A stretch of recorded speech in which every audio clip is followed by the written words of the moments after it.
un hélicoptère traverse le ciel de Wadia, et, sous lui, un portrait gigantesque domine la ville. Le visage porte une barbe noire soigneusement taillée, un uniforme blanc couvert de décorations, et ce sourire satisfait que personne, dans le pays, n'a intérêt à contester. Voilà le général amiral Aladdin, un homme qui a donné son nom à presque tout, jusqu'au mot du dictionnaire, et qui considère l'État comme une extension de sa propre humeur. Pourtant, le détail le plus révélateur n'est pas le portrait. C'est la foule, contrainte de vivre sous ce regard imprimé, pendant que le véritable Aladdin transforme chaque institution en jouet personnel. The Dictator, réalisé en 2012 par Larry Charles, commence ainsi par une plaisanterie visuelle très simple. Le pouvoir occupe tellement de place qu'il finit par devenir ridicule, mais une question demeure derrière le rire. Que reste-t-il d'un dictateur lorsqu'on lui retire son costume, sa barbe, ses gardes et, surtout, l'obéissance automatique des autres? Pour y répondre, il faut suivre toute la chute d'Aladdin, son séjour forcé à New York, le complot de son oncle Tamir, sa rencontre avec Zoé, puis ce discours final qui retourne brutalement la satire contre les démocraties occidentales. Il ne s'agit pas de présenter le film officiel, mais d'en revivre l'histoire complète, d'en examiner les choix comiques et d'éclairer sa fin. Car sous ces provocations, parfois très lourdes, le film cache une mécanique assez précise, Aladdin ne devient jamais soudainement un homme exemplaire. Il découvre seulement, à petite dose, que le monde continue d'exister lorsqu'il n'en est plus le centre. Wadia est un pays fictif d'Afrique du Nord, riche en pétrole et construit comme un collage volontaire de régimes autoritaires. Aladdin le dirige depuis l'enfance. Le récit présente la mort de son père comme un accident de chasse si invraisemblable, une pluie de balles et une grenade, qu'il devient immédiatement évident que, dans cet univers, la version officielle importe davantage que la vérité. Cette règle gouvernera tout le film. Les faits peuvent être grossièrement faux, du moment que l'appareil d'État les répète avec assez d'assurance. Le palais d'Aladdin pousse cette logique jusqu'à l'absurde. On y trouve des gardes qui applaudissent au bon moment, des conseillers qui craignent de corriger leur chef et un dictateur qui fait modifier les résultats sportifs comme il modifie les lois. Lorsqu'il participe à une course, il tire sur les concurrents qui risquent de le dépasser.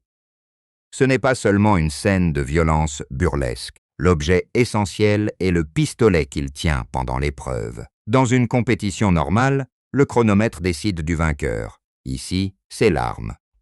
Le film résume ainsi le régime en quelques secondes. Aladdin ne veut pas gagner selon les règles, il veut que le mot « gagner » signifie ce qu'il décide. Même son programme nucléaire est présenté comme une affaire de vanité. Le scientifique chargé de construire une ogive lui montre un modèle dont l'extrémité est arrondie. Aladdin s'emporte. Il exige une forme pointue parce qu'elle lui paraît plus intimidante. Le spécialiste tente de parler d'aérodynamique et de fonctionnement, mais la compétence n'a aucune valeur face au goût du chef. La plaisanterie est enfantine, presque dessinée au feutre, et c'est précisément son intérêt. Aladdin traite une arme capable de bouleverser l'équilibre international comme un accessoire destiné à prolonger son apparence virile. Le scientifique, Nadal, refuse pourtant de céder. Jason Mantzoukas lui donne une énergie nerveuse, technique, très différente de la lente autosatisfaction d'Aladdin. Leur conflit ne repose pas sur une opposition morale. Nadal n'est pas horrifié par le projet, mais sur une querelle de professionnels. Il veut que son engin fonctionne. Aladdin veut qu'il ait l'air conforme à son caprice. Dans un régime où la contrariété peut conduire à l'exécution, cette différence suffit. Le dictateur ordonne donc que Nadal soit éliminé, comme il a déjà fait éliminer quantité de personnes pour des raisons dérisoires. Un geste accompagne régulièrement ces condamnations. Aladdin passe un doigt sous sa gorge. Plus tard, nous apprendrons que ce signe n'a pas toujours été compris de la manière attendue. Pour l'instant, cependant, il installe une idée essentielle. Les habitants du palais n'écoutent pas véritablement leurs dirigeants. Ils interprètent ses mouvements, anticipent ses colères et essaient de survivre à ses impulsions. La dictature apparaît moins comme une organisation parfaitement maîtrisée que comme un immense malentendu maintenu par la peur.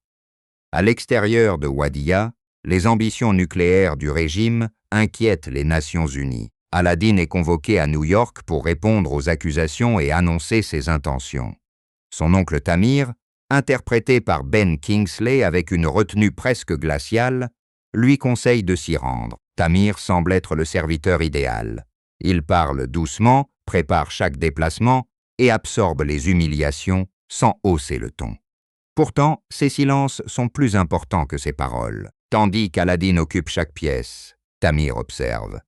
Il connaît les habitudes de son neveu, ses faiblesses et l'incapacité de celui-ci à imaginer une trahison venant d'un homme qui s'incline devant lui. Avant le départ, le film insiste sur la solitude particulière d'Al-Adin.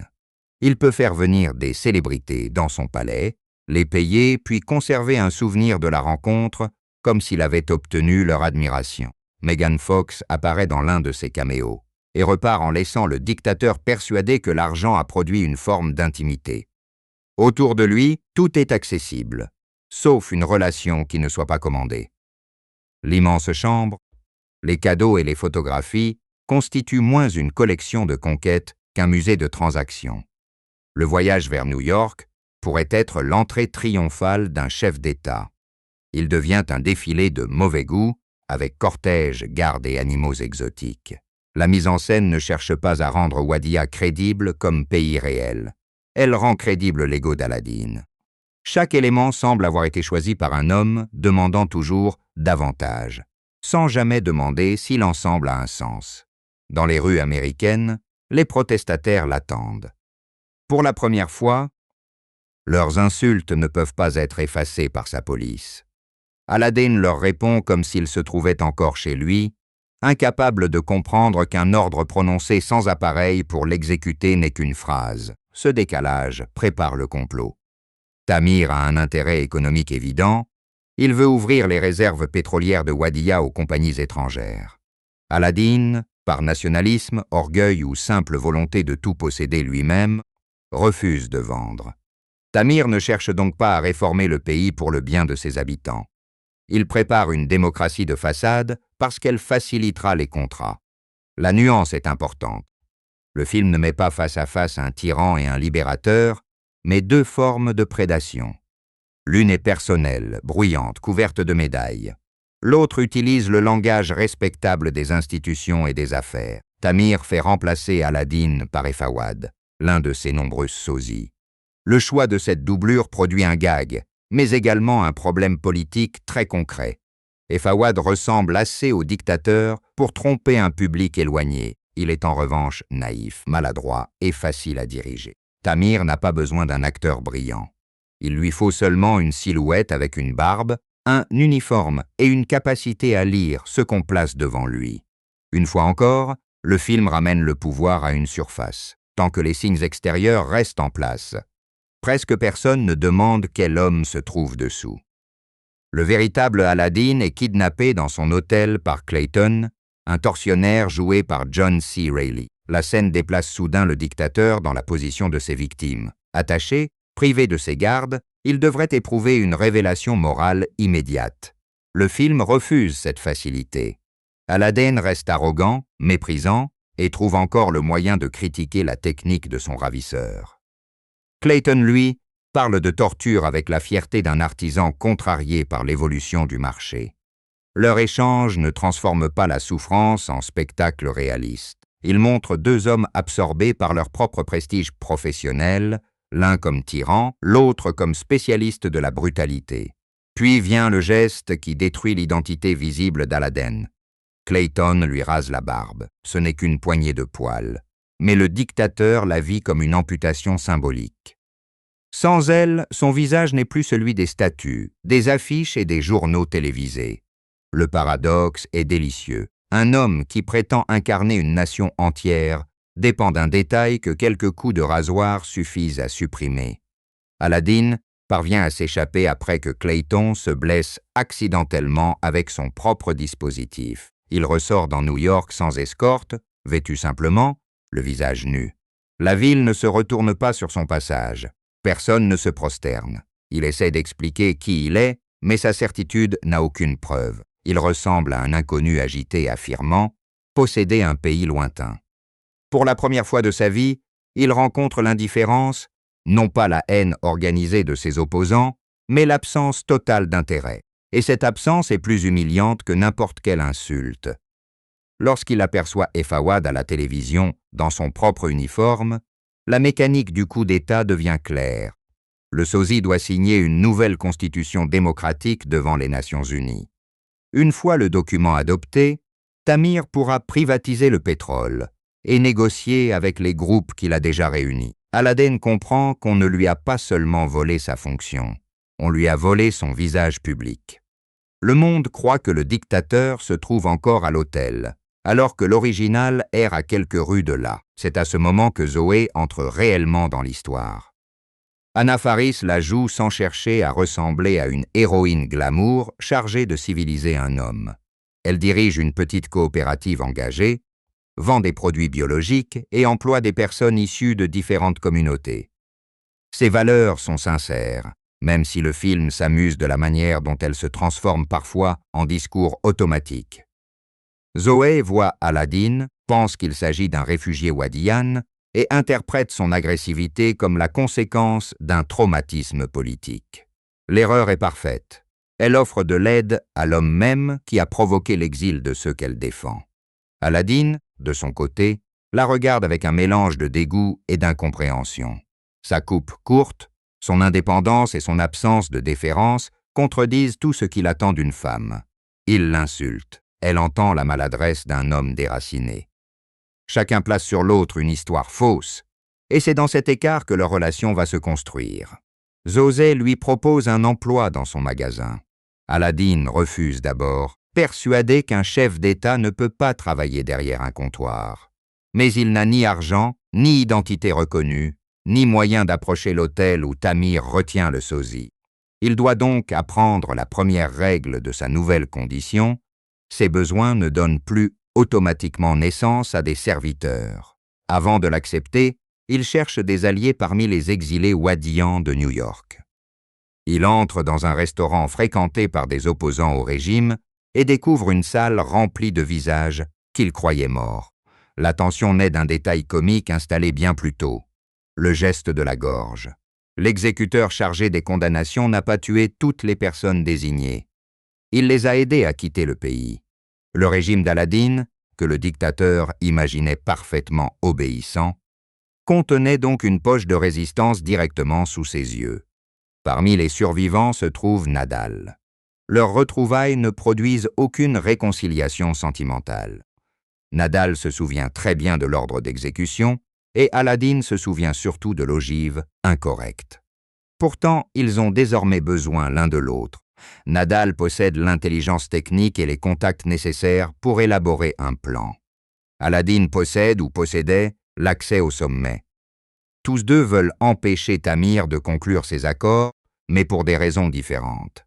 Al-Aden veut reprendre son pouvoir. Nadal veut retrouver une position qui lui permette d'achever son travail scientifique.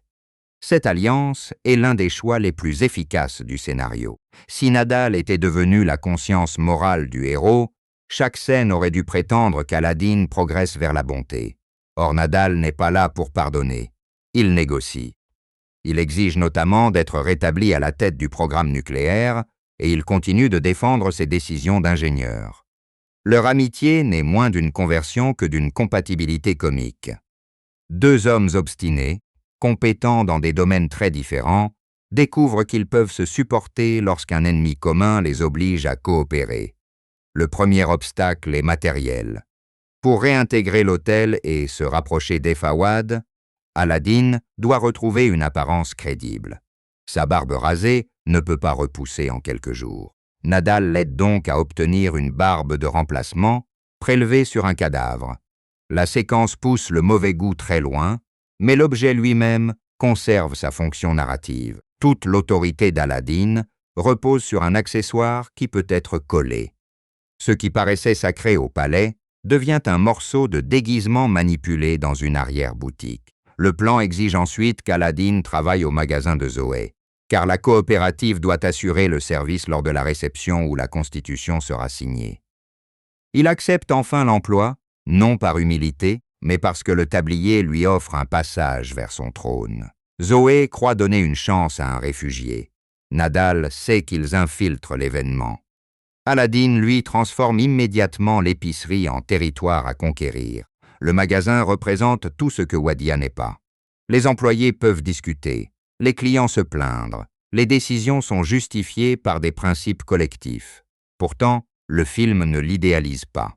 Les rayons mal organisés, les slogans vertueux et la fragilité financière montrent une structure généreuse, mais inefficace. Aladdin observe ce désordre avec le regard d'un despote qui, pour une fois, repère un vrai problème. Il ne comprend rien aux valeurs de Zoé, mais il comprend la logistique, la peur et la manière de forcer une organisation à fonctionner. Lorsqu'un inspecteur ou un client menace l'équilibre du commerce, Aladdin ne cherche pas le compromis. Il applique les méthodes de Wadia. Intimidation, surveillance, punition.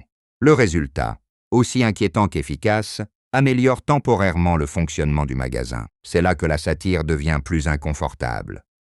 Les compétences d'Aladdin ne sont pas toutes imaginaires. Il sait décider vite, lire les rapports de force et imposer une direction. Le problème vient du fait qu'il ne reconnaît aucune limite à ses compétences. Pour lui, obtenir un résultat suffit à prouver que la méthode était juste. Zoé voit seulement qu'un employé auparavant impossible se montre soudain utile. Elle remarque son énergie, son assurance et cette capacité à prendre les choses en main que les autres employés ne possèdent pas. Elle ignore que l'efficacité vient d'années passées à gouverner par la contrainte. Aladdin, lui, découvre une sensation nouvelle, recevoir de l'estime après avoir accompli quelque chose, plutôt qu'obtenir des louanges sous la menace. La différence reste minuscule, mais elle fissure son monde. Cette fissure ne le rend pas immédiatement aimable. Il conserve ses préjugés, son mépris et son vocabulaire brutal. Plusieurs plaisanteries reposent sur cette collision entre les convictions progressistes de Zoé et l'esprit autoritaire d'Aladdin. Certaines ont vieilli plus durement que d'autres, et le film accepte rarement la demi-mesure. Il préfère risquer la gêne pour atteindre une idée politique. Ce choix explique une réception critique partagée. À sa sortie, The Dictator a été jugé par beaucoup comme inégal, tout en étant reconnu pour l'audace de certaines pointes satiriques. Son score critique s'est établi autour de la zone médiane sur Rotten Tomatoes, reflet d'un film dont les fulgurances et les excès sont presque inséparables. Larry Charles connaît déjà parfaitement la présence comique de Sacha Baron Cohen. Ils ont travaillé ensemble sur Borat et Bruno, deux films qui mêlaient personnages fictifs et réactions de personnes réelles. The Dictator adopte une forme plus classique. Acteurs identifiés, intrigue construite, décor contrôlé, progression romantique et complot.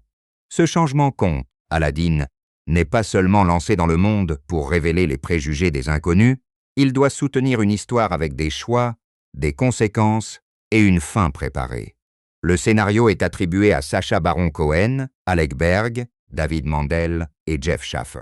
Cette équipe explique en partie la densité des gags politiques et la vitesse avec laquelle le récit passe d'une cible à l'autre.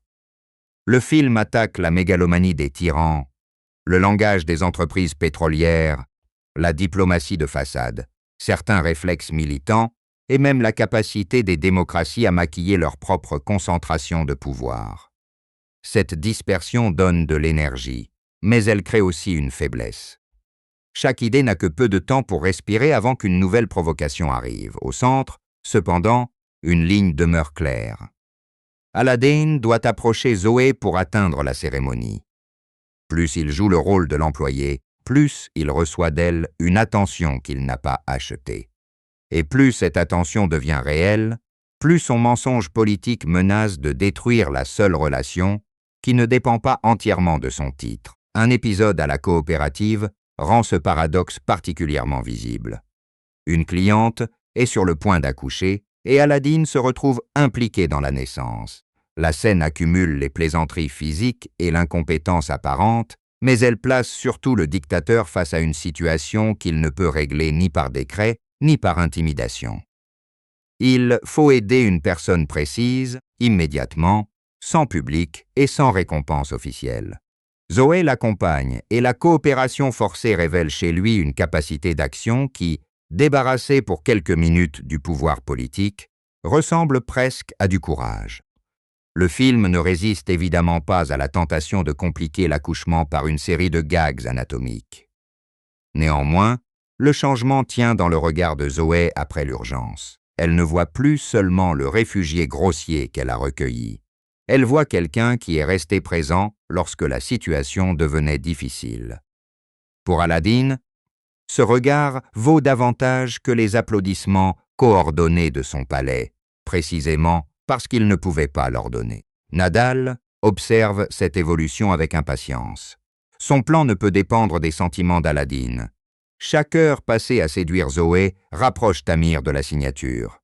Les deux alliés préparent donc l'infiltration, étudient les accès et cherchent comment neutraliser Fawad. Le contraste entre eux s'accentue. Nadal pense en étapes. Aladdin continue de croire que sa seule apparition suffira à restaurer l'ordre. Il n'a pas encore compris que le pouvoir, une fois transféré à une autre silhouette, ne revient pas simplement parce que l'original se présente. De son côté, Tamir affine les accords avec les représentants des compagnies pétrolières. Sa diction calme et son costume impeccable donnent au complot l'apparence d'une réunion commerciale. C'est volontaire. Les intérêts privés ne font pas irruption dans Wadiya avec des chars. Ils attendent dans une suite d'hôtels, autour d'une table, pendant qu'un faux dirigeant s'apprête à signer un texte démocratique. Le film suggère ainsi que le vocabulaire de la liberté peut être détourné aussi facilement que le portrait d'un dictateur. Fawad menace toutefois le plan par sa stupidité. Il ne maîtrise ni le comportement d'Aladdin, ni les enjeux de la cérémonie. Tamir doit le guider comme une marionnette, corriger ses gestes et limiter ses improvisations. Plus le sosie apparaît à l'écran, plus la fraude paraît fragile. Pourtant, elle fonctionne car les interlocuteurs étrangers ont eux-mêmes intérêt à ne pas regarder de trop près. Une imitation médiocre suffit lorsqu'elle garantit l'accès au pétrole. Aladdin, dans le même temps, se rapproche de Zoé.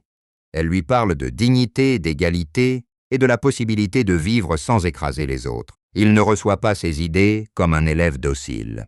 Il les traduit dans sa propre logique, les contredit, puis revient vers elle parce qu'elle lui plaît. Mais l'amour, même traité sur un mode burlesque, crée une limite que la peur ne peut pas créer. Pour conserver l'estime de Zoé, il faudrait devenir quelqu'un qu'elle puisse estimer en connaissant la vérité. Cette vérité reste impossible à dire. Aladdin se présente comme Alison Burgers, un nom improvisé qui sonne aussi faux que sa barbe rapportée.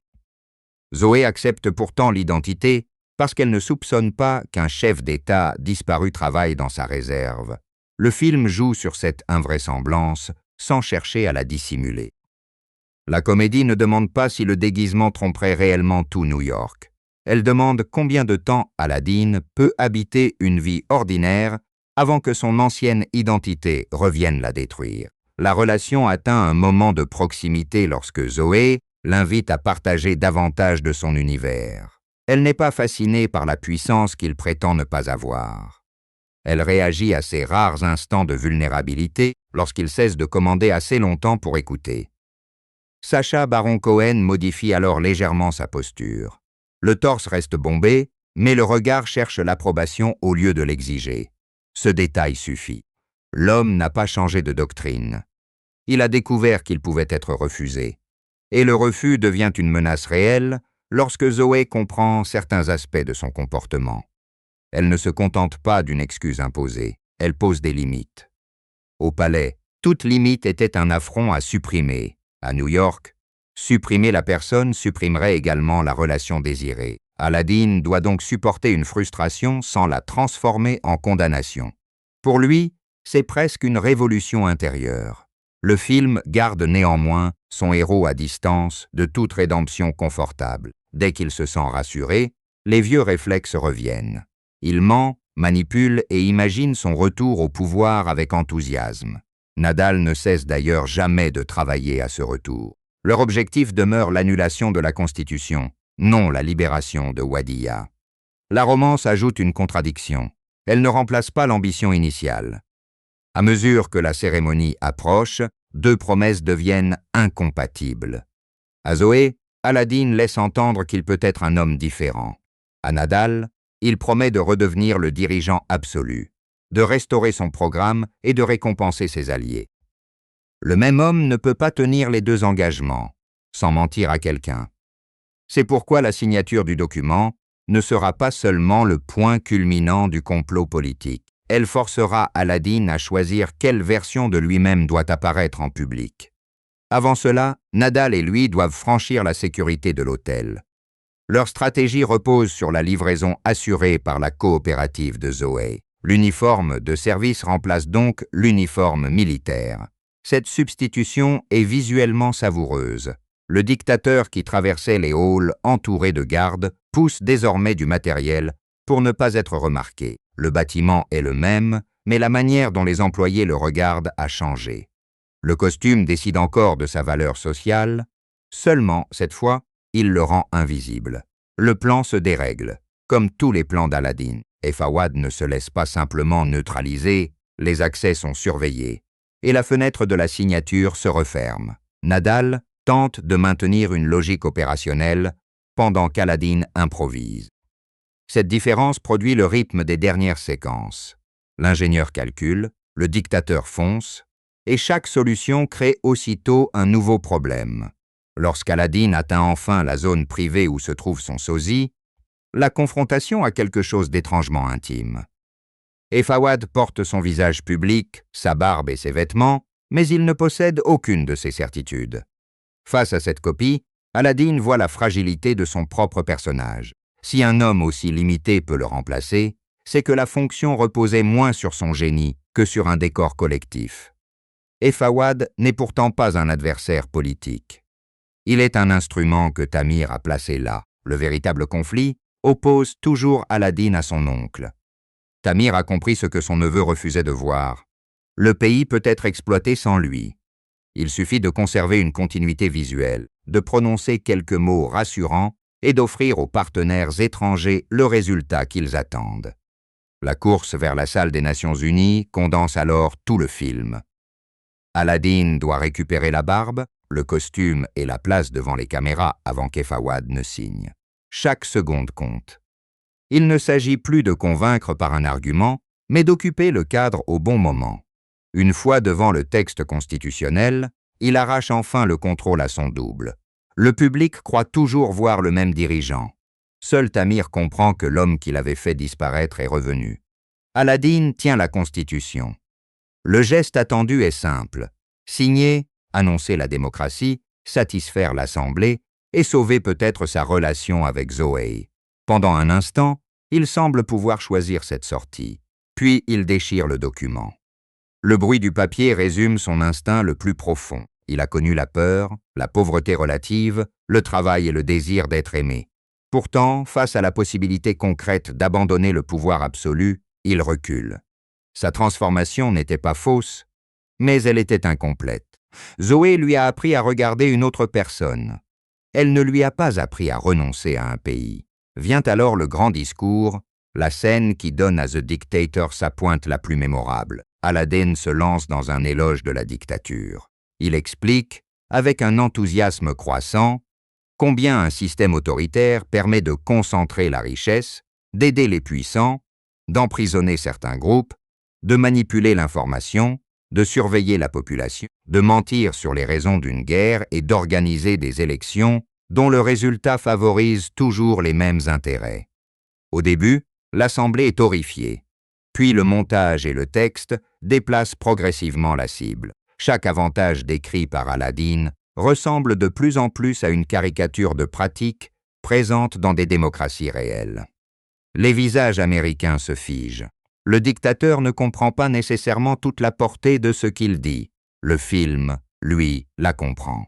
La plaisanterie ne consiste plus à observer un étranger grotesque. Elle oblige le public occidental à reconnaître une partie de son propre système dans le miroir déformant de Waddia.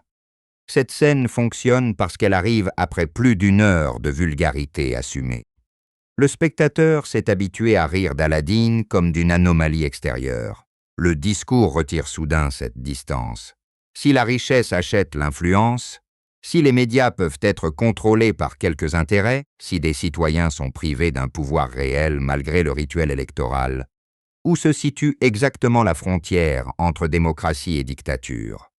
Le film ne prétend pas qu'elles sont identiques. Il utilise l'exagération d'Aladin pour montrer que les mots officiels ne garantissent jamais, à eux seuls, la justice du système. Zoé se trouve dans la salle. Aladin la voit, et son assurance change. La Constitution déchirée a révélé le tyran qu'il était. Son discours a révélé l'hypocrisie possible de ceux qui se disent démocrates. Mais aucune de ces révélations ne résout sa contradiction personnelle. Il veut Wadia et Zoé. Pour conserver les deux, il doit faire une concession qui ressemble à une réforme, sans garantir qu'elle en sera une. Il annonce donc qu'il instaurera des élections. La décision paraît spectaculaire. Mais le film prend soin de ne pas la présenter comme une conversion achevée. Aladin sait désormais utiliser le langage politique autant que Tamir. Il peut promettre la démocratie, séduire l'opinion et conserver une position dominante. Le résultat final le confirmera. Il sera élu avec 98% des voix, un score qui ressemble beaucoup plus à l'ancienne Wadia qu'à une compétition réellement ouverte. Tamir est exposé comme conspirateur. Son calme se brise, car son plan dépendait du contrôle silencieux des coulisses. Aladin, revenu devant les caméras, possède à nouveau l'avantage symbolique. Le neveu récupère le rôle principal.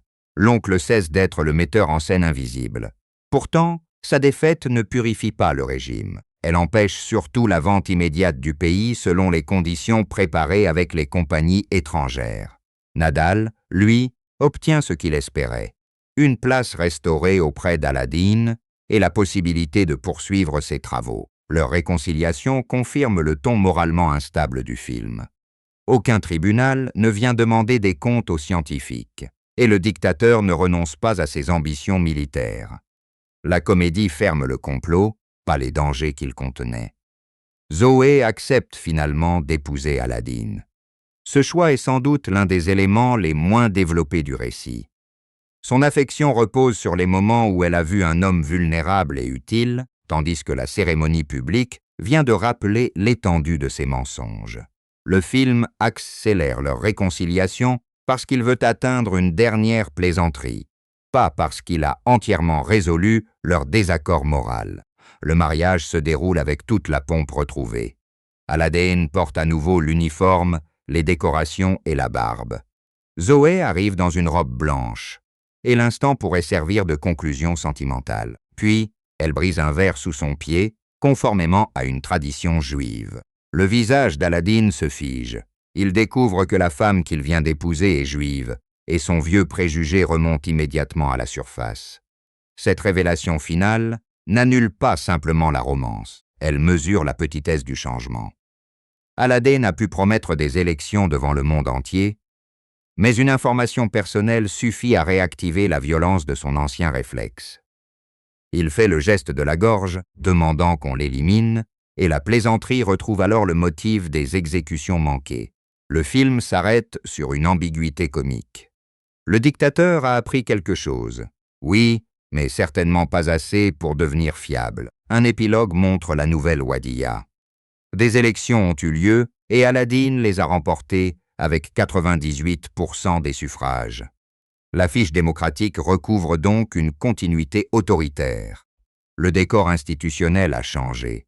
Le portrait demeure. Zoé apparaît enceinte, installée aux côtés de son mari, tandis qu'Aladin continue d'interpréter le monde selon ses obsessions, jusque dans sa réaction à l'idée d'avoir une fille.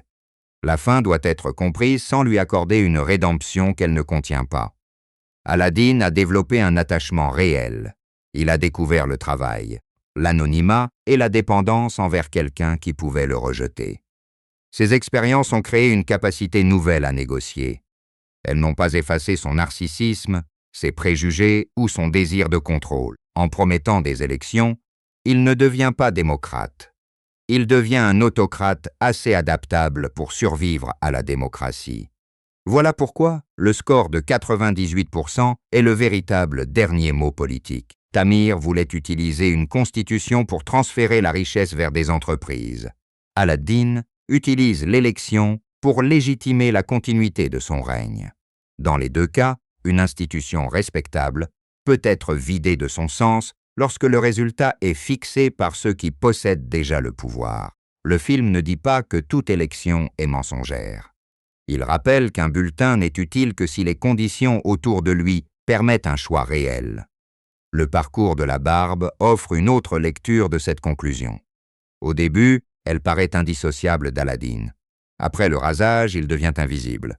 Puis une barbe de remplacement lui permet de reprendre sa place. L'objet prouve que l'autorité est en partie théâtrale. Uniforme, signe, podium, caméra, protocole. Mais le théâtre produit des effets concrets. Une fausse barbe sur le bonhomme, au bon pupitre, suffit à décider du destin d'un pays fictif. Et Fawad pousse cette idée encore plus loin. Il n'a aucune vision politique et ne comprend presque rien au texte qu'il doit signer. Pourtant, les délégations sont prêtes à reconnaître sa décision parce qu'elles reconnaissent son apparence. Tamir mise sur la paresse du regard public. Aladin triomphe en exploitant exactement la même faiblesse. Il ne révèle pas toute la fraude au monde. Il remet simplement le véritable interprète dans le costume. Zoé, de son côté, représente une forme d'attention opposée. Elle ne reconnaît pas Aladin à son apparence officielle. Elle apprend à connaître Alison Burgers, identité inventée mais expérience relativement authentique de son impuissance. Le problème est que l'intimité ainsi créée repose sur un mensonge fondamental. Son acceptation finale demanderait davantage de temps et de confrontation pour être pleinement convaincante. Le scénario choisit la vitesse, et cette vitesse trahit l'objectif principal. Préparer la chute du mariage. Nadal est peut-être le personnage qui comprend le mieux Aladin. Il ne croit ni à son innocence, ni à sa réforme. Il sait que le dictateur peut être loyal lorsqu'une alliance sert son intérêt, généreux lorsqu'il veut impressionner, et dangereux dès qu'une contrariété touche son orgueil. Leur amitié fonctionne parce qu'elle ne demande aucune illusion. Nadal négocie des garanties concrètes. Dans un film rempli de faux discours, ce marchandage presque honnête devient paradoxalement l'une des relations les plus stables. Tamir incarne l'autre intelligence du pouvoir. Il ne veut pas le portrait, il veut les contrats. Sa trahison rappelle que l'autoritarisme n'est pas seulement le caprice visible d'un chef. Il existe aussi dans les conseillers, les intermédiaires et les partenaires qui profitent d'un système tout en préparant une nouvelle façade. Ben Kingsley joue cette avidité sans l'exagération d'Aladin. Un léger regard vers Fawad, une correction murmurée, une crispation lorsque le plan dévie, sa retenue rend le personnage plus dangereux que les cris du dictateur. La mise en scène de Larry Charles privilégie une efficacité frontale. Les cadres laissent souvent Aladin occuper le centre, puis utilisent les réactions autour de lui pour mesurer l'énormité de ses paroles. Sacha Baron Cohen joue avec le temps mort qui suit une déclaration scandaleuse. Aladin sourit, certain d'avoir dit quelque chose d'admirable, pendant que les autres cherchent comment répondre. Le rire n'est alors moins de la phrase seule que du décalage entre son assurance et le malaise visible dans le plan. Anna Faris adopte un rythme différent. Zoé parle vite, explique ses principes, corrige les termes et essaie de donner un sens généreux à ce qu'elle voit. Cette bonne volonté devient parfois sa faiblesse comique. Elle réinterprète les insultes d'Aladin pour les faire entrer dans un récit de réfugiés traumatisés. Mais cette naïveté n'est pas totale. Lorsqu'elle pose une limite, elle ne tremble pas devant lui. Et c'est précisément ce qu'il ne sait pas gérer. Jason Mantzoukas apporte encore un troisième tempo. Nadal bondit d'une idée à l'autre, s'emporte sur des détails techniques et répond à Aladin avec une familiarité interdite au palais. Leurs échanges ont l'énergie de deux anciens collègues qui se détestent assez pour se connaître parfaitement. Sans Nadal, la seconde moitié risquerait de réduire Aladin à une romance improbable. Avec lui, le complot reste actif et le passé autoritaire du héros ne quitte jamais la pièce. Le film dure environ 83 minutes dans sa version cinéma. Cette brièveté explique à la fois sa force et ses limites. Les situations arrivent vite, les gags se succèdent, le complot ne stagne presque jamais. En revanche, plusieurs transitions psychologiques, surtout l'attachement de Zoé et son pardon, sont compressés. The Dictator préfère la vitesse d'une charge satirique à la précision émotionnelle d'une comédie romantique. Produit pour un budget rapporté d'environ 65 millions de dollars, il a récolté près de 179 millions de dollars dans le monde, dont un peu moins de 60 millions en Amérique du Nord. Ces chiffres montrent qu'en dépit de critiques partagées, le personnage et la réputation de Sacha Baron Cohen ont trouvé un public international important. La performance extérieure au marché nord-américain est particulièrement logique pour une satire construite autour de diplomatie mondiale, de pétrole et de caricatures politiques, immédiatement reconnaissables. La sortie a également été accompagnée d'une promotion fidèle au goût de Baron Cohen pour la performance publique. Il apparaissait en personnage, en uniforme, prolongeant Aladdin au-delà du film. Cette stratégie brouillait volontairement la frontière entre acteur et création comique, même si le film lui-même, contrairement à Borat, repose principalement sur une fiction scénarisée. Le public n'achetait donc pas seulement une intrigue. Il reconnaissait une figure déjà installée par les bandes annonces et les apparitions médiatiques. L'inspiration d'Aladdin n'est pas limitée à un dirigeant précis. Son uniforme, ses lunettes, ses gardes, son discours et son culte de la personnalité empruntent à plusieurs images de dictature contemporaine. Waddia reste volontairement introuvable sur une carte, car le personnage doit concentrer des comportements venus de régimes différents. Cette méthode évite le portrait historique direct, mais elle crée une caricature large, capable de viser aussi bien la propagande personnelle que les ambitions nucléaires ou l'exploitation pétrolière. Le risque d'une telle caricature apparaît dans certaines plaisanteries culturelles. En voulant offenser toutes les directions à la fois, le film touche parfois des communautés plus faciles à transformer en cible que les structures de pouvoir qu'il prétend attaquer. La satire est la plus forte lorsqu'elle vise un mécanisme précis, le résultat sportif truqué, la science soumise au chef, le contrat pétrolier caché derrière la Constitution. Elle devient plus faible lorsqu'elle compte seulement sur le choc d'un préjugé prononcé à voix haute. Le discours final se distingue justement parce qu'il retrouve un mécanisme. Chaque phrase associe une pratique autoritaire à un équivalent démocratique reconnaissable. Concentration économique, influence politique, surveillance, propagande, inégalité devant la loi. La construction accumulative transforme progressivement le rire. On commence en sachant qu'Aladdin fait l'éloge d'un système monstrueusement absurde. On finit en comprenant que l'absurdité décrite possède des versions plus polies. Cette bascule ne blanchit jamais Aladdin. Il reste l'homme qui truquait sa course avec un pistolet. La comparaison sert plutôt à retirer au public le confort de se croire totalement extérieur au problème. Une démocratie peut posséder des contre-pouvoirs, une presse libre et des élections compétitives. Elle peut aussi laisser l'argent déformer ses institutions. La satire fonctionne lorsqu'elle maintient ensemble ces deux vérités, sans prétendre qu'un régime ouvert et la tyrannie personnelle seraient parfaitement équivalents. Le film est également plus lucide qu'il n'y paraît sur le désir d'efficacité. Dans la coopérative, les méthodes d'Aladdin produisent des résultats rapides. Cela flatte une tentation familière. Lorsqu'une organisation semble lente et désordonnée, un chef autoritaire peut paraître séduisant.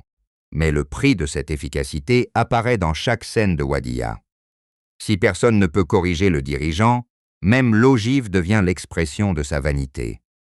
La rapidité sans contradiction conduit droit vers l'erreur, puis oblige tout le système à appeler cette erreur une réussite. Nadal matérialise le coût de l'absence de contradiction. Il possède l'expertise, explique le problème et reçoit un ordre d'exécution. Son retour prouve que le régime a survécu en désobéissant secrètement à son propre chef. Aladdin croit que sa volonté maintient Waddia. En réalité, Waddia tient parce que des gens contournent ses volontés les plus destructrices. C'est un détail très drôle, mais aussi une observation politique assez fine. La boutique de Zoé offre le modèle inverse, avec ses discussions et son idéalisme parfois inefficace. Le film ne choisit pas proprement entre les deux structures. Il exploite leurs défauts pour produire des gags. Toutefois, Le fait même que Zoé puisse contester Aladdin sans disparaître permet une relation et une amélioration. Le désordre démocratique crée de la frustration. Il crée également l'espace où quelqu'un peut dire non. Le non est donc l'expérience centrale du séjour new-yorkais. Les passants ne croient pas à Aladdin. Zoé refuse certaines attitudes. Nadal fixe ses conditions. Les gardes de l'hôtel lui bloquent le passage. Même sa barbe refuse, symboliquement, de rester attachée à son visage avec la majesté d'autrefois. Chacune de ces résistances lui apprend que le monde possède une inertie indépendante de son désir. Mais apprendre à entendre non ne signifie pas accepter sa légitimité politique.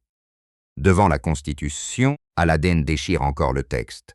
C'est ici que la fin évite une morale trop propre. Un week-end d'anonymat ne défait pas des décennies de privilèges absolus.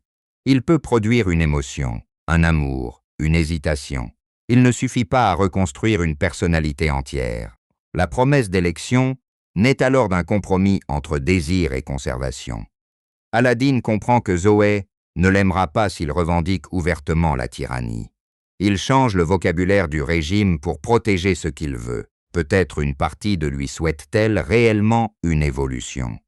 Le score final interdit néanmoins de croire que les règles sont devenues équitables. Sa réforme ressemble au magasin après son intervention. Plus présentable, plus efficace, mais toujours organisée autour de sa volonté. On peut alors relire le titre.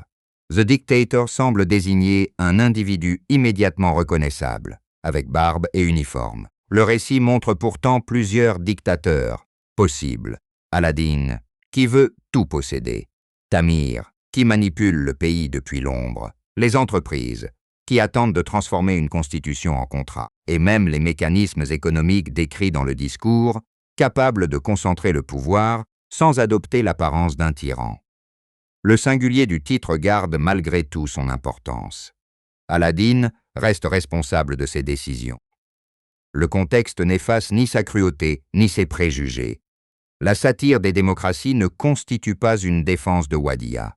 Elle refuse seulement la distribution confortable des rôles où la barbarie serait toujours ailleurs, vêtue d'un uniforme exotique, tandis que l'exploitation occidentale porterait un costume sobre et parlerait de marché. Cette tension explique pourquoi le film demeure cité bien après sa sortie, en particulier pour son discours final. Beaucoup de comédies vieillissent par leur référence. Celle-ci conserve une partie de sa force parce que la concentration de la richesse, l'influence des grandes entreprises et la manipulation politique restent des inquiétudes compréhensibles. D'autres plaisanteries ont davantage vieilli, soit parce qu'elles reposent sur le simple malaise, soit parce que le choc ne suffit plus à masquer leur facilité. Il faut donc distinguer l'audace de la précision. The Dictator est audacieux presque à chaque minute. Il est précis lorsqu'un objet ou une action révèle le système, le pistolet pendant la course, l'ogive dont la forme dépend de l'ego, la barbe collée, la constitution déchirée, le verre du mariage. Ces moments racontent davantage que les insultes accumulées, parce qu'ils lient une plaisanterie à une conséquence. Le pistolet dit que la compétition est truquée. L'ogive dit que l'expertise est impuissante. La barbe dit que l'autorité dépend d'une mise en scène. La Constitution dit qu'une institution ne vaut que par la volonté de la respecter. Le verre dit que l'intimité ne guérit pas automatiquement le préjugé. 5 objets, 5 pressions. Et presque tout le parcours d'Aladdin se trouve déjà là. Sacha Baron Cohen tient l'ensemble par un engagement total. Il ne cherche pas à rendre Aladdin secrètement sympathique dès le début. Il avance le menton, étire les voyelles, savoure les titres et laisse le personnage croire à sa propre grandeur.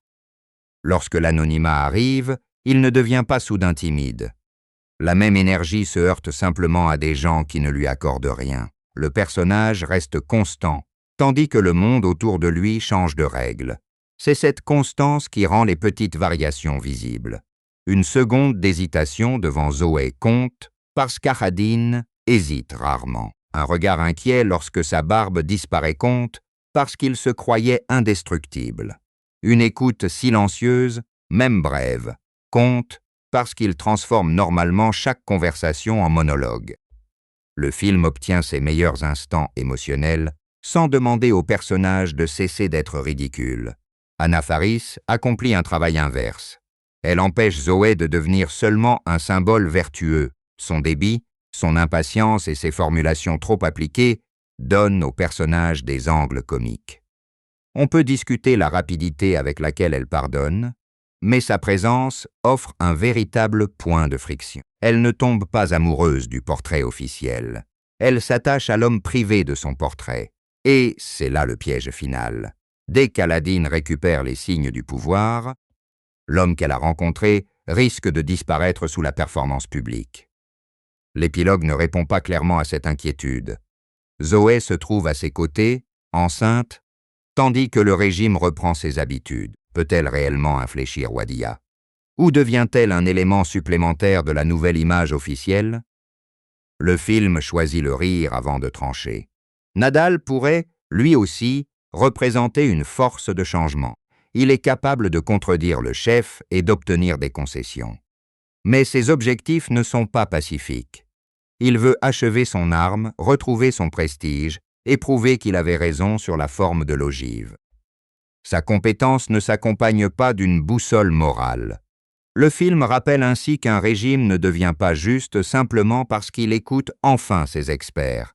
Encore faut-il interroger ce qu'ils construisent. Tamir échoue parce qu'il sous-estime deux choses, la capacité de survie d'Aladine et la loyauté intéressée de Nadal.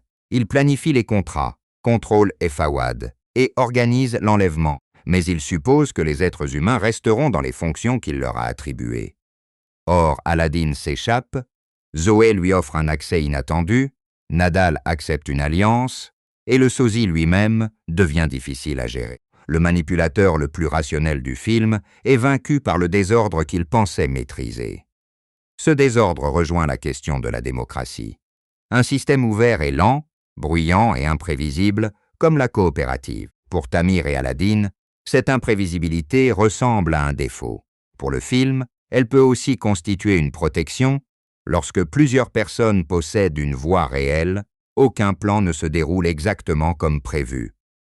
L'autorité absolue promet la simplicité, mais cette simplicité dépend d'un silence forcé. La bande sonore accompagne rarement ces idées avec subtilité. Elle préfère souligner l'entrée du dictateur, accélérer la poursuite et donner au cérémonial une ampleur volontairement excessive. Là encore, la lourdeur fait partie du personnage. Aladine n'aurait pas choisi une musique discrète pour annoncer sa présence. Même l'accompagnement semble obligé de marcher au pas de son ego. Les décors opposent deux espaces lisibles. Le palais de Waddia est vaste, symétrique, presque vide autour d'Aladine. Chaque mètre carré affirme sa supériorité. Le magasin de Zoé est encombré de marchandises, de panneaux et de personnes qui se croisent. Dans le premier, le dictateur est central parce que tout a été construit pour lui. Dans le second, il doit trouver une place parmi les autres. Cette différence spatiale raconte sa perte de pouvoir avant même qu'un dialogue l'explique. L'hôtel new-yorkais combine les deux mondes. C'est un espace occidental, mais son luxe, ses couloirs sécurisés et ses suites privées permettent à Tamir de recréer une petite cour. Les représentants économiques peuvent s'y réunir loin de la rue. Aladine doit utiliser l'entrée de service pour atteindre la salle où l'avenir de Waddia se négocie. Le film montre ainsi que le pouvoir moderne ne disparaît pas avec les palais. Il change d'adresse et de vocabulaire. La cérémonie des Nations Unies offre enfin le décor parfait pour le retournement. Les drapeaux, les pupitres et les caméras promettent une légitimité internationale. Tamir veut que la signature transforme une fraude en acte reconnu. Aladine, en déchirant le texte, détruit la mise en scène prévue, puis en crée une autre grâce à son discours. Dans les deux cas, la salle produit de l'autorité parce que le monde regarde. Ce regard extérieur est un enjeu constant. À Waddia, la population doit regarder les portraits d'Aladine. À New York, Aladine supplie presque les passants de le reconnaître. À l'hôtel, Fawad existe parce que les caméras l'acceptent.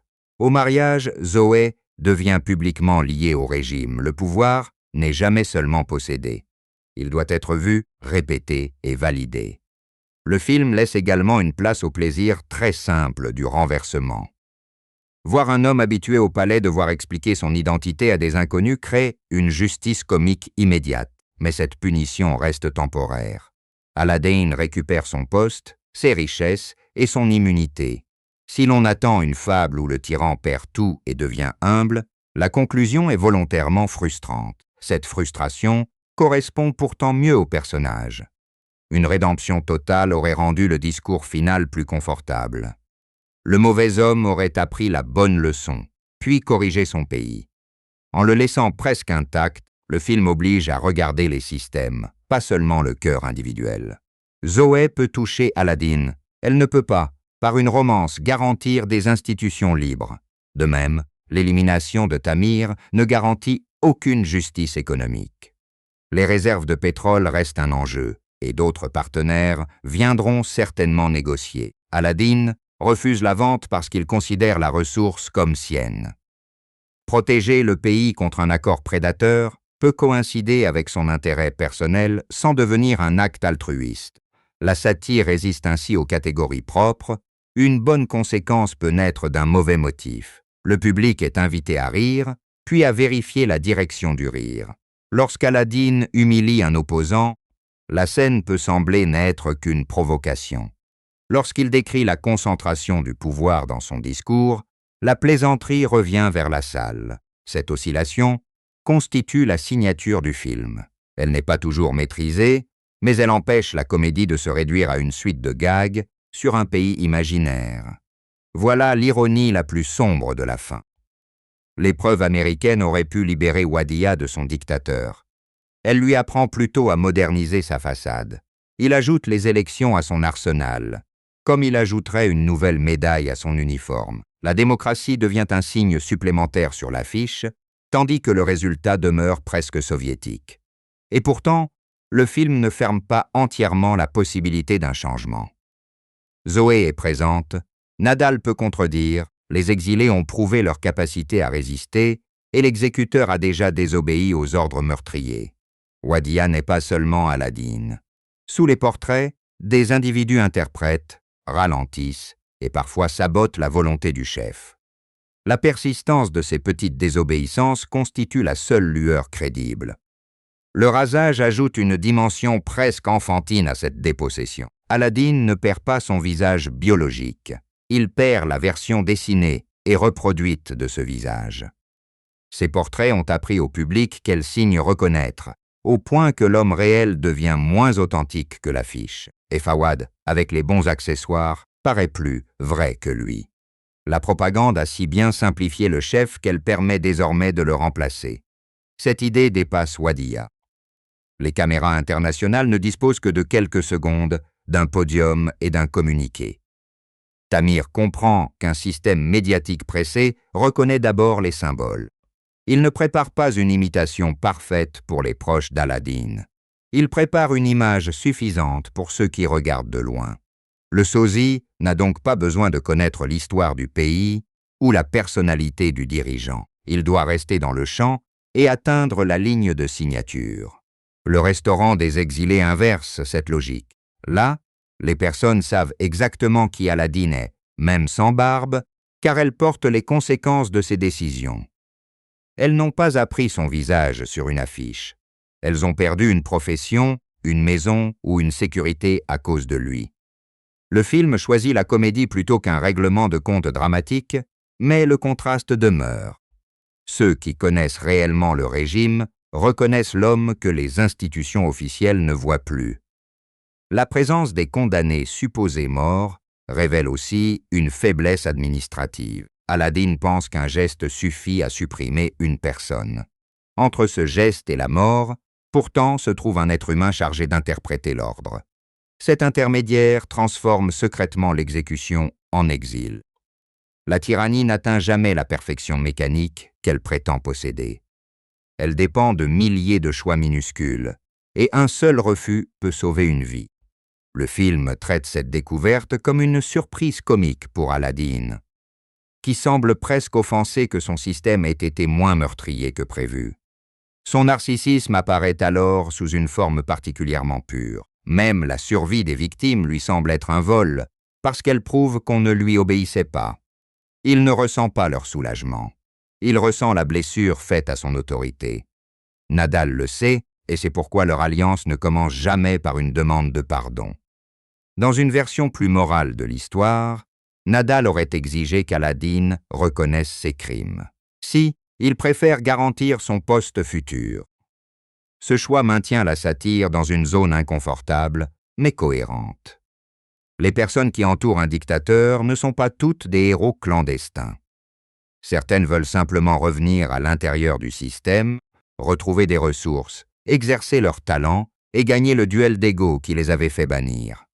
Nadal ne combat pas le culte du chef. Il veut que le chef écoute enfin ses calculs. Lorsqu'il insiste sur la forme de l'ogive, son sérieux transforme un gag visuel en conflit de gouvernance. L'expertise peut-elle corriger un dirigeant qui confond compétence et soumission? La réponse initiale est non. Après l'exil, Nadal obtient davantage de poids parce qu'Aladin a besoin de lui. Leur nouvelle relation repose donc sur un équilibre de dépendance, pas sur une charte éthique. Zoé crée une dépendance différente. Nadal peut retirer sa compétence. Zoé peut retirer son affection.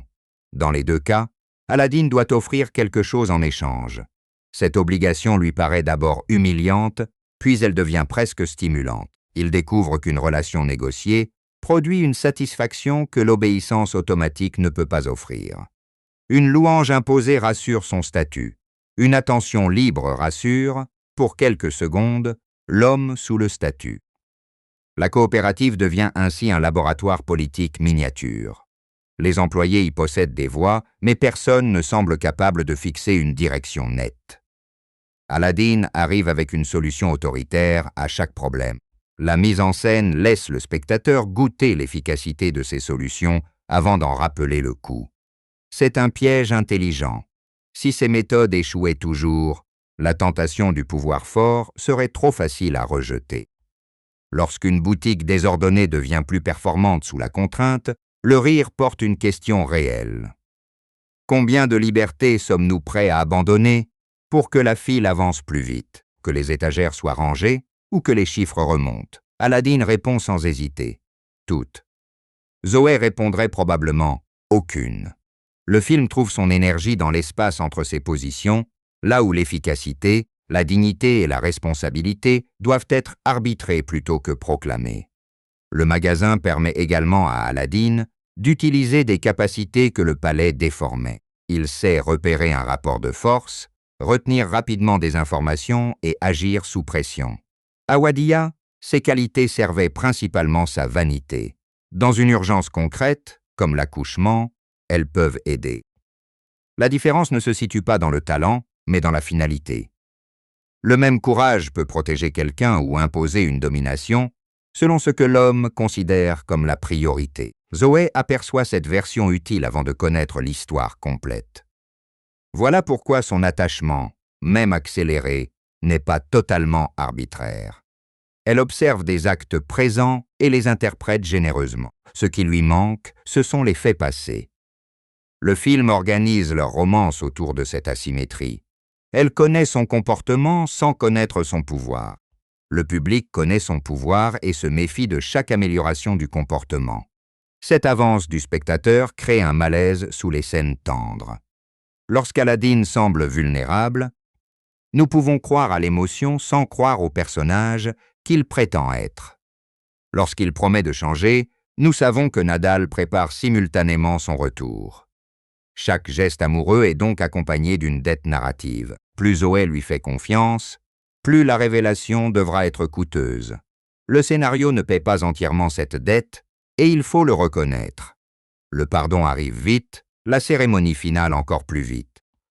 Une version plus longue aurait pu montrer Zoé confrontée aux exilés, découvrant concrètement les conséquences du régime, puis décidant si les concessions d'Aladin méritent une chance. Le montage choisit de conserver l'élan comique. Il gagne une chute nette, il perd une partie de la crédibilité émotionnelle. Cette faiblesse n'est pas isolée. Et Fawad reste surtout un outil comique, alors qu'il aurait pu approfondir la question du remplacement politique. Que pense un sosie lorsqu'on lui offre le rôle d'un chef? Comprend-il qu'il sera éliminé après la signature? Reste-t-il le plaisir soudain d'être salué? Le film préfère sa naïveté physique à ses interrogations parce que son format de 83 minutes impose des choix rapides. Clayton disparaît lui aussi après avoir rempli sa fonction. Pourtant, sa conversation avec Aladdin esquisse un marché mondial de la violence. Il parle comme un prestataire dont les méthodes seraient comparées à celles de concurrents. La brutalité d'État devient un service externalisé, avec réputation, technique et clientèle. Cette plaisanterie complète discrètement le complot pétrolier. Waddia n'est pas isolé du monde. Sa tyrannie entretient des relations commerciales avec des acteurs étrangers disposés à la servir. Tamir est le lien principal entre ces univers. Il connaît les codes du palais et ceux des investisseurs. Devant Aladdin, il s'incline. Devant les entreprises, il négocie. Il traduit une ressource nationale en part de marché et une crise politique en opportunité. Son projet démocratique est donc cynique dès l'origine. Le peuple n'est jamais invité dans les discussions qui doivent officiellement lui rendre le pouvoir. Le choix d'une constitution comme instrument du complot est particulièrement juste. Un texte constitutionnel devrait définir des limites, répartir les pouvoirs et protéger les droits. Tamir le réduit à une clé permettant d'ouvrir le pétrole. Aladdin le réduit à une feuille qu'il peut déchirer. Les deux hommes traitent l'institution comme un objet au service de leur intérêt, même s'ils choisissent des gestes opposés. Le public international, lui, attend la signature parce qu'elle fournit un récit simple. Un dictateur accepte la démocratie. La cérémonie est prête, les caméras sont placées, la nouvelle peut être diffusée. Peu importe que l'homme devant le texte soit un sosie incapable de comprendre les clauses. La forme de la transition rassure davantage que sa réalité. Le film attaque ainsi le goût des événements symboliques, ces instants où une photographie donne l'impression qu'un conflit complexe vient d'être résolu. Lorsque le véritable Aladdin déchire la Constitution, il commet un acte autoritaire évident, mais il détruit aussi cette photographie mensongère. Le geste possède donc deux significations contraires. Il protège sa tyrannie. Il empêche également Tamir de vendre le pays derrière une fraude. Le spectateur ne peut pas applaudir proprement, ni condamner sans nuance. La situation oblige à distinguer l'intention de la conséquence. Le discours qui suit prolonge ce brouillage. Aladdin croit défendre la dictature, mais la liste de ses avantages devient une accusation dirigée contre les démocraties. Le personnage et le film parlent dans deux directions différentes. Aladdin veut prouver la supériorité de son régime. Les auteurs veulent que le public reconnaisse la manière dont certains privilèges autoritaires peuvent se glisser dans un système électoral. Cette technique appartient à une longue tradition satirique. Confier une vérité à la personne la moins capable d'en comprendre la portée.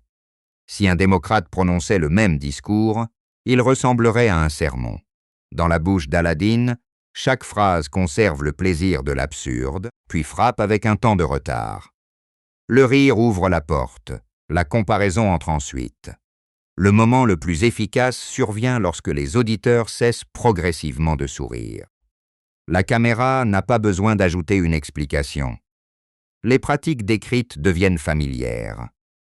Les hommes qui pensaient assister à la dénonciation d'un tyran comprennent qu'ils partagent certaines méthodes, sous des formes moins visibles. La réaction dans la salle produit la seconde moitié du sens. Il serait toutefois excessif de lire le discours comme une théorie politique complète. Le film simplifie, accumule et exagère.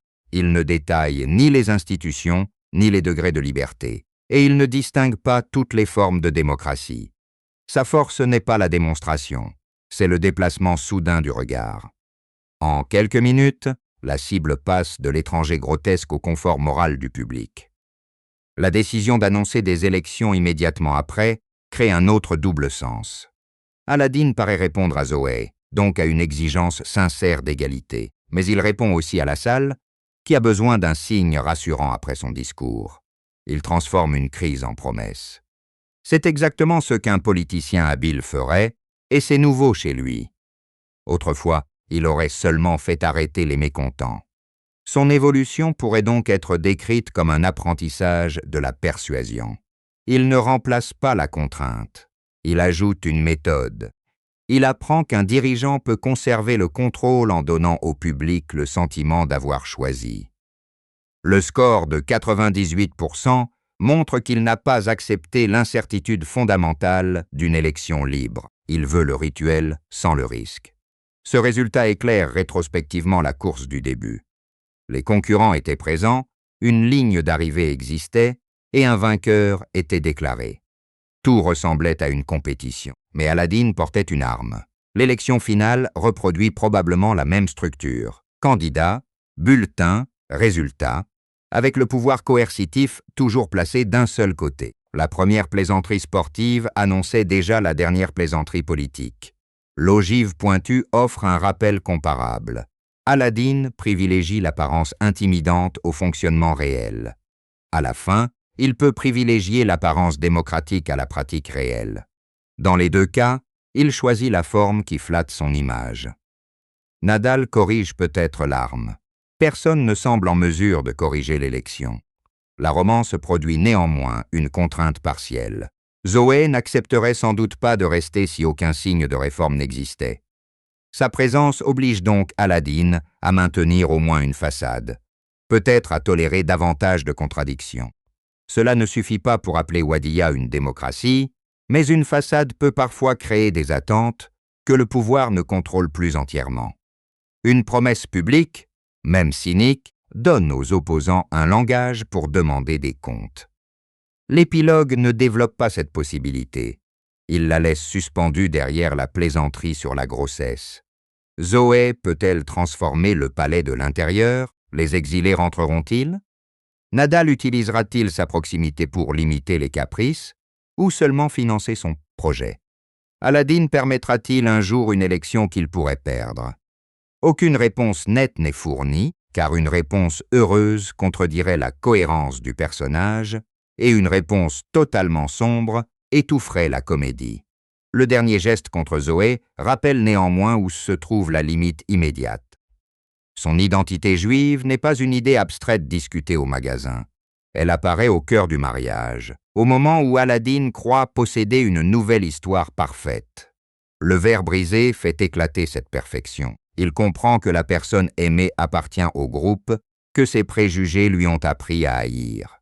Sa réaction confirme que l'affection ne supprime pas automatiquement une idéologie. Il peut aimer Zoé et activer malgré tout le geste de condamnation. Cette contradiction paraît monstrueuse, mais elle est plus crédible qu'une guérison instantanée. Les préjugés survivent souvent à la rencontre de personnes qui devraient les réfuter. Ils se réorganisent, inventent une exception ou produisent une panique défensive.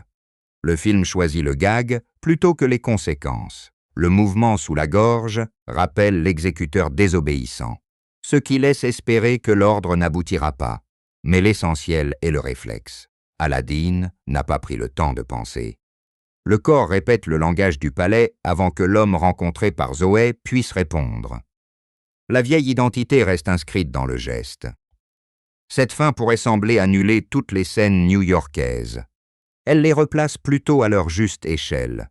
Aladdin a changé assez pour vouloir Zoé, pas assez pour respecter tout ce qu'elle est. Il a changé assez pour promettre une élection, pas assez pour risquer de la perdre.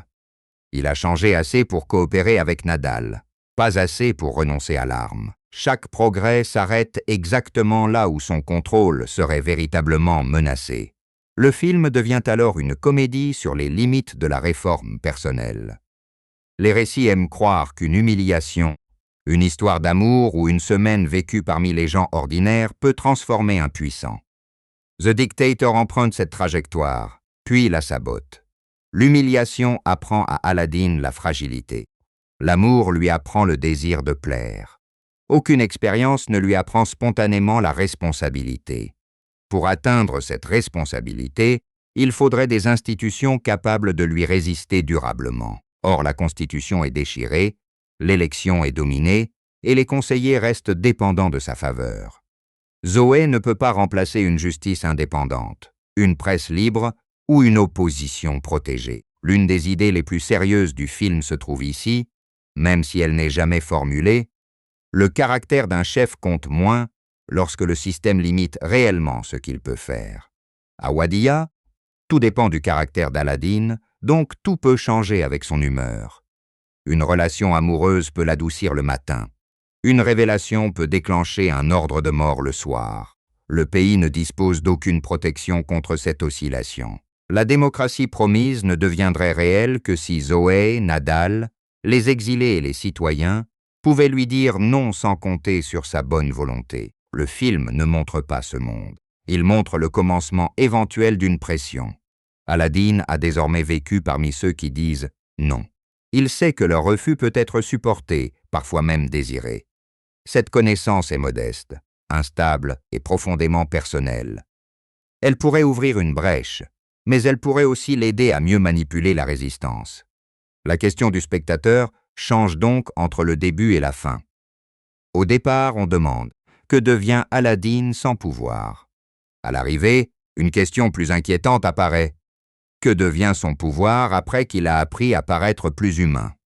La réponse donnée par l'élection truquée n'est pas rassurante. Un autocrate maladroit et dangereux.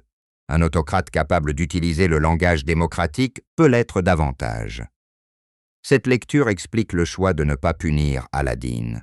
S'il mourait, était emprisonné ou restait anonyme, le problème se refermerait sur un individu. En le ramenant au palais, le film nous force à observer la capacité d'un système à absorber une crise et à conserver son centre. Le complot échoue, mais le régime s'adapte. Le portrait est réparé avant que les fissures ne deviennent une révolution. La trajectoire de Tamir confirme ce déplacement.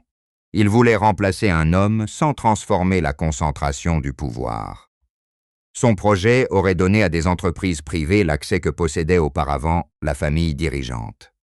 La population aurait peut-être obtenu une constitution, mais le film ne fournit aucune preuve qu'elle aurait contrôlé les ressources.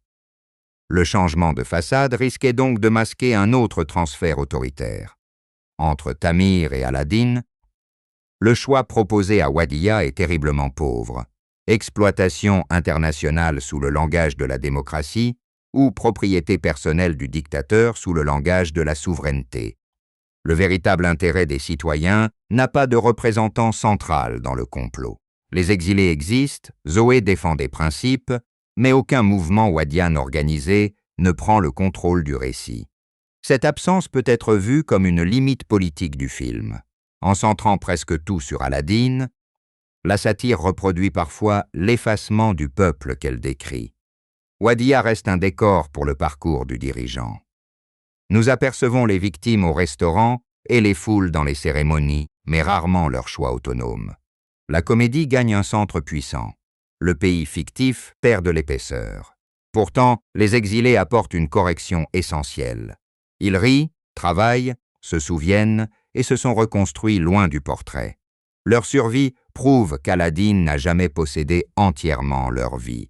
Le restaurant constitue un petit territoire wadian hors de Wadiya, libéré de son contrôle. Lorsqu'il y entre sans barbe, le chef est presque un étranger dans la communauté qu'il prétend incarner. Nadal, en acceptant de l'aider, ramène une partie de cette communauté dans le jeu du pouvoir. Le choix n'est pas héroïque, mais il est compréhensible.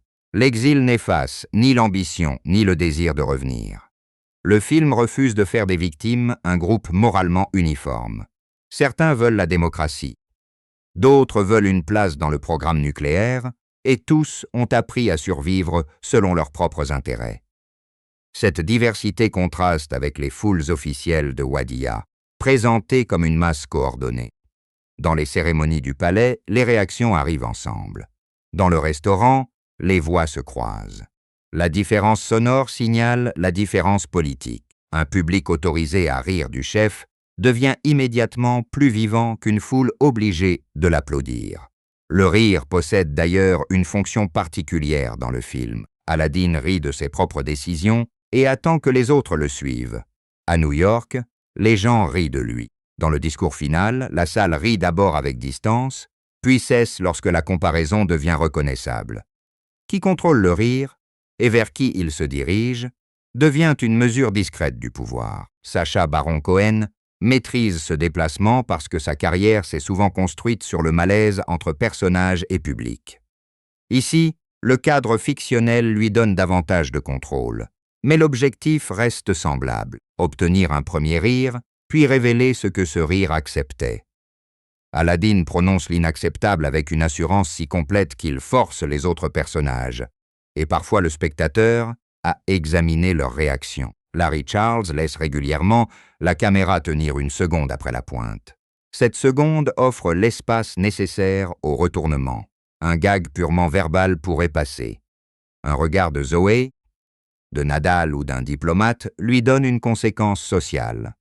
Le film est le plus précis lorsque cette réaction ne confirme pas simplement que la phrase était drôle, mais montre qui a été blessé, séduit ou démasqué. La vulgarité devient moins utile lorsqu'aucune conséquence ne suit. Certaines séquences semblent chercher uniquement la limite suivante. Elles appartiennent au style agressif du projet, mais elles s'échangent facilement avec des gags d'autres comédies provocatrices. Les scènes qui restent en mémoire sont au contraire celles où l'excès révèle une règle propre à Waddiya ou une contradiction d'Aladdin. La course armée reste mémorable parce qu'elle contient le régime entier. La barbe reste mémorable parce qu'elle contient le culte de la personnalité. Le discours reste mémorable parce qu'il change l'identité de la cible. Le vers reste mémorable parce qu'il fait revenir l'idéologie dans le moment le plus intime. La précision donne à la provocation une durée que le choc seul ne possède pas. On comprend alors pourquoi le film, malgré son accueil mitigé, continue d'être redécouvert par extrait. Ses meilleures scènes sont autonomes, immédiatement lisibles, et portent une idée en quelques gestes. Cette circulation peut cependant aplatir l'ensemble. Le discours final, isolé, paraît être la conclusion parfaitement lucide d'une satire politique. Replacé dans le récit, il est prononcé par un homme qui truquera ensuite son élection. Cette ironie supplémentaire en change la portée. Aladdin n'est pas le porte-parole fiable du film. Il dit parfois vrai pour de mauvaises raisons, protège parfois Waddiya par possessivité, aide parfois quelqu'un pour impressionner Zoé. Ses actes mélangent constamment le bénéfice public et le désir privé.